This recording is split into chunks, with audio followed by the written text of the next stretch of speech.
बिस्मिल्लाहिर्रहमानिर्रहीम। अस्सलामु अलैकुम वरहमतुल्लाहि वबरकातुहू। नाज़रीन मुकर्रम, आज हम आपको पड़ोसियों के हुकूक के बारे में बताएंगे। रसूलुल्लाह सल्लल्लाहु अलैहि वसल्लम का इरशाद है, ऐसा शख्स जन्नत में दाखिल नहीं होगा जिसका पड़ोसी उसके शरारतों से महफूज रहना है। इस हदीस मुबारक में जनाब रसूलुल्लाह सल्लल्लाहु अलैहि वसल्लम ने पड़ोसियों के हुकूक बयान फरमाए हैं कि ऐसा शख्स जन्नत में दाखिल नहीं हो सकता जिसका पड़ोसी उसकी शरारतों से महफूज न रहे। पड़ोसियों की 3 किस्में हैं।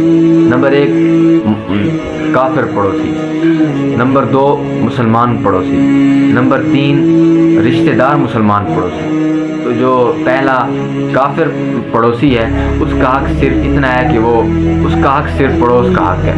उसका मुसलमान पड़ोसी, इसके 2 हुकूक हैं। इसका पहला हक ये है कि ये मुसलमान है, और दूसरा इसका हक ये है कि ये पड़ोसी है और हमसाया है, इसलिए इसके 2 हुकूक हैं। और नंबर 3 रिश्तेदार मुसलमान पड़ोसी, इसके 3 हुकूक हैं।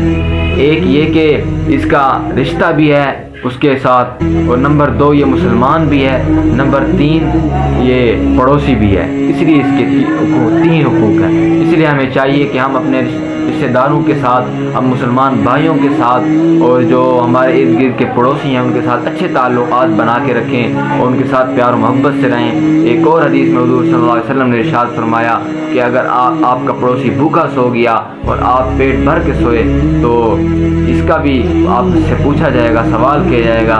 इसलिए हमें चाहिए कि हम अपने पड़ोसियों के हुकूक का ख्याल रखें और उनके साथ अच्छे अंदाज से ज़िंदगी गुजारें।